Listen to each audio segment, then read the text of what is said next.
Saya tidak mencintai pangkat, Kakang. Tapi saya mencintai pribadi Kakang.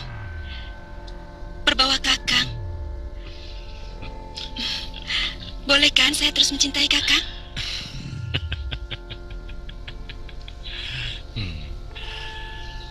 Anak ini selalu membuat aku tetap merasa muda.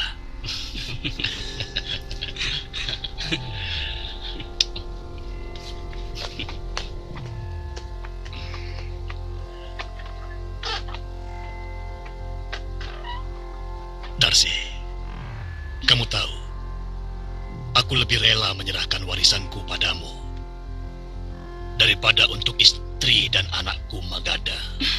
Ah, Kakang, saya jadi malu. Jangan bicara soal warisan. Itu sama saja bicara soal kematian. Saya ingin lebih lama lagi bersama Kakang.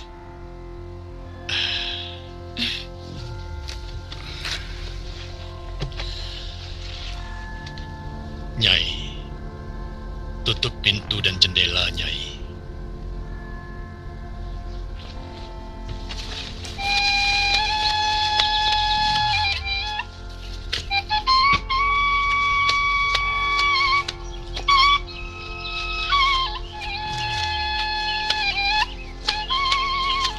Mban, Ya, tolong panggilkan Kakang Pranaka sebentar.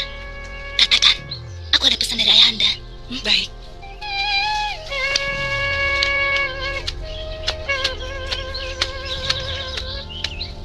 Gusti Pranaka, Ada apa, Nyimban? Gusti dipanggil Den Ayurani. Katanya ada pesan dari Gusti Sepuh.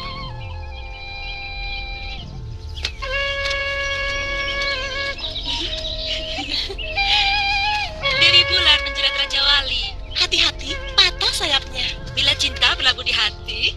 Tiada tahan, ingin berjumpa.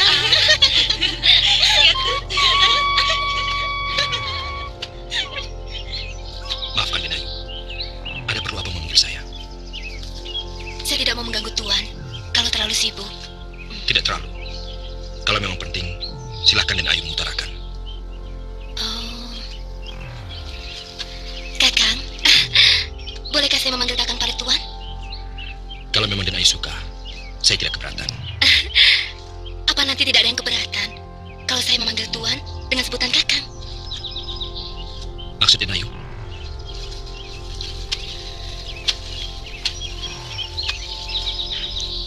Mungkin Kakang sudah punya kekasih? Saya belum punya kekasih, Den Ayu. Oh.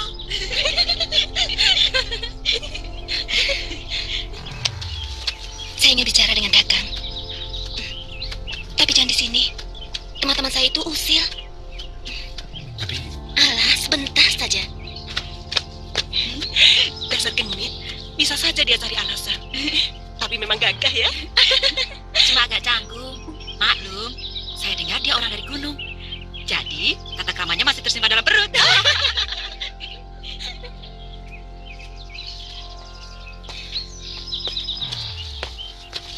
ada apa, Den Ayu?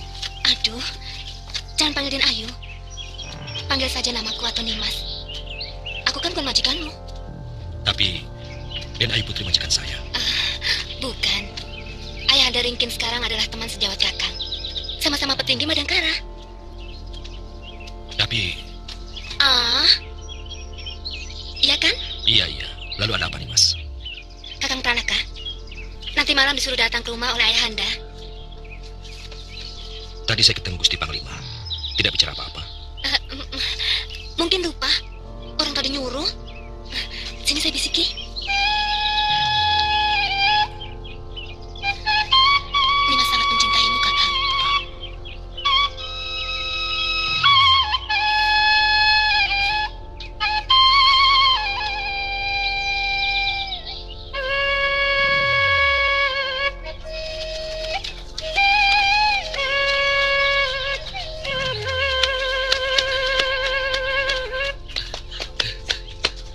Bu, saya panggulkan. Tidak usah, Nak. Sudah biasa. Sini, tidak apa-apa. Daripada saya melenggang. Kamu pasti bukan orang sini. Aku belum pernah lihat kamu. Saya orang gunung, Bu. orang Pamayang. Jauh sekali. Oh, apa kau kemari? Sebenarnya saya mau ke Madangkara. Ke Madangkara? Kalau begitu kamu nyasar. Tidak mungkin, Bu. Saya sudah tanya. Desa ini juga bagian dari Madangkara. Memang, desa Pakis ini adalah bagian dari Madangkara. Tapi, letaknya paling ujung timur. Kalau kamu terus berjalan ke sana, kamu akan sampai ke negeri Tanjung Simburu. Nyasar. Jadi, Mestinya, waktu di pertigaan desa Haur Koneng, kamu ambil jalan yang ke kiri, bukan sebaliknya. waduh. Jadi, Ya harus balik lagi. celaka. Saya bisa terlambat.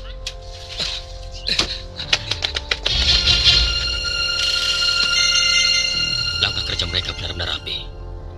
Sehingga para sesepuh Madangkara pun sudah termakan hasutan tanpa disadari. Paman Wikalpa sudah berhasil saya yakinkan. Tetapi Paman Aragani dan Paman Ranggatal masih tetap keras. Menurut Tumenggung Magadha, putra Paman Ranggatal, mereka gagal mencapai kesepakatan untuk memberontak waktu mengadakan pertemuan di rumah Paman Ranggatal. Siapa saja yang datang? Hampir semua. Hanya Paman Aragani yang tidak datang. Tapi diwakili kedua anaknya, Lasmini dan Lesmana. Kelihatannya kedua putra Paman Aragani itu juga bersikap memusuhi pemerintah. Kemarin terjadi bentrokan kedua orang itu dengan Dewi Mantili. Ada persoalan apa? Bermula dari persoalan lama. Gusti Dewi mengusir Lasmini karena alasan selalu membuat kekacauan dan mengganggu Gusti Prabu. Kemudian Lasmini mulai mengungkit jasa, termasuk perlakuan pemerintah terhadap Paman Aragani. Peristiwa ini jangan dianggap sepele. Peristiwa besar, seperti pemberontakan dan pembelotan, biasanya diawali dari sebuah ketidakpuasan. Lesmana dan Lasmini memungkinkan untuk bertindak di luar dugaan. Mungkin kalau Paman Aragani akan lebih arif dalam menilai semua persoalan. Saya belum mendengar laporan dari Pranaka mengenai rencana pencarian orang-orang Jampang Kolot yang lari dari desa mereka. Saya sudah menyuruh dia kemari, tapi belum juga datang. Biasanya, dia selalu tepat waktu. Saya tidak pernah merencanakan harus jadi apa saya nanti. Semuanya terserah Dewata. Saya diterima mengabdi pada Gusti Prabu saja. Sudah sangat bahagia. Dulu Kakang boleh berpikiran seperti itu. Sekarang harus tidak lagi.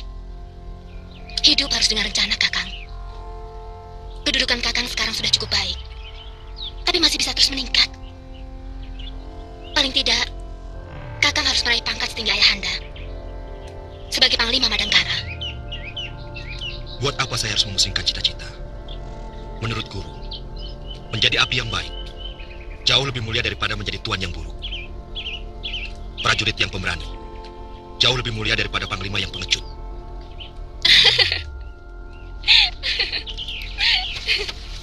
Kakang Pranaka, pikiran seperti itu sudah usang.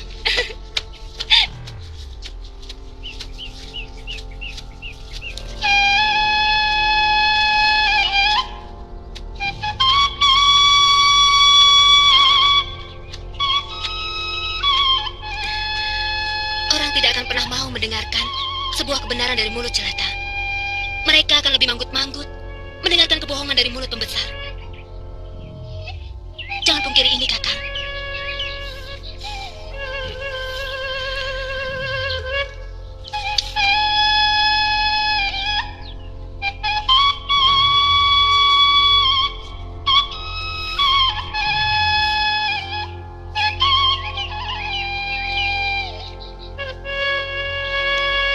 Saya tidak mau menjadi istri prajurit biasa, Kakang.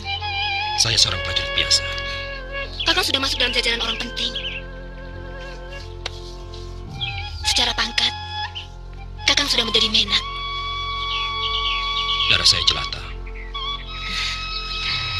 Darah hanya tampak bila mengalir, Kakang. Biarkanlah darah jelata Kakang tersimpan dalam kulit dan baju seorang menak.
Betul, Den.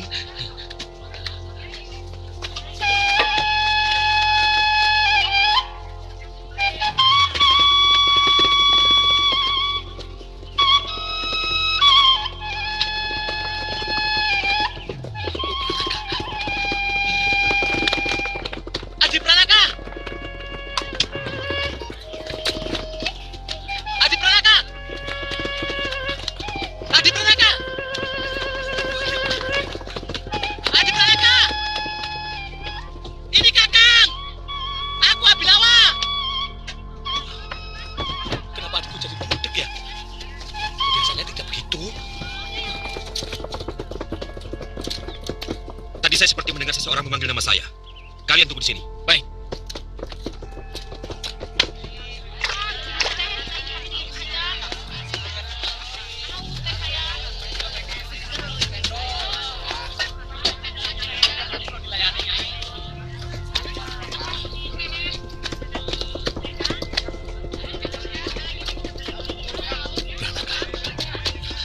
Adi Pranaka! Adi Pranaka! Adi Pranaka! Kakang Abilawa, Saya kira kuping Adi sudah budek. Tidak mendengar suara Kakang yang teriak-teriak. Padahal kalau di Pamayang, kuping Adi tajem. mungkin agak bising oleh suara orang-orang dan derap kaki kuda. Ada apa Kakang kemari? Kan sudah saya bilang, untuk sementara, Kakang jangan kemari dulu. Sebelum Adi mempunyai kedudukan. Jangan marah dulu, Adi. Kalau tidak penting, Kakang tidak mungkin kemari. Ada berita apa? Cepat beritahu, karena saya sedang dinas. Beritanya juga soal Adi. Mari. Sini, ikut saya.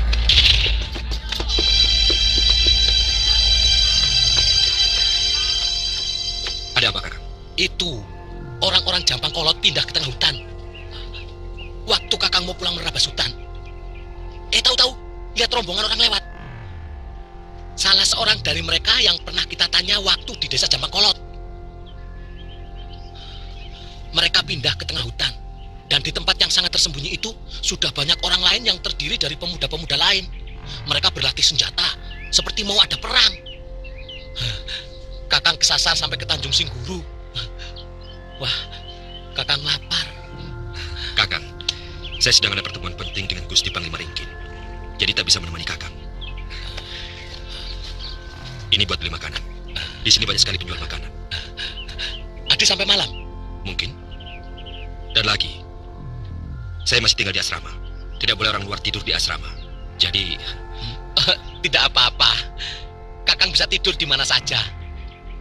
Kalau Adi tidak perlu tenaga Kakang sebagai penunjuk jalan, Kakang juga bisa langsung pulang ke Pamayang. oh ya, besok pagi akan tunggu saya di gerbang masuk kota, sebelah selatan. Maaf Kakang, terpaksa saya tinggal. Saya tidak bisa menjamu Kakang lebih dari ini. Karena terus terang, saya belum siap menerima Kakang dalam keadaan saya masih begini. Tidak usah dirisaukan, Adi. Kakang tidak pernah minta diistimewakan. Yang penting Adi berhasil menjadi orang besar. Itu saja. Kakang sudah bahagia. Benar kata guru, Kakang tidak bisa betah tinggal di kota. Baiklah Kakang, saya minta maaf kalau sikap saya menyakitkan hati Kakang. Saya tinggal dulu. Silahkan, Kakang juga mau beli cendol sama daging bakar.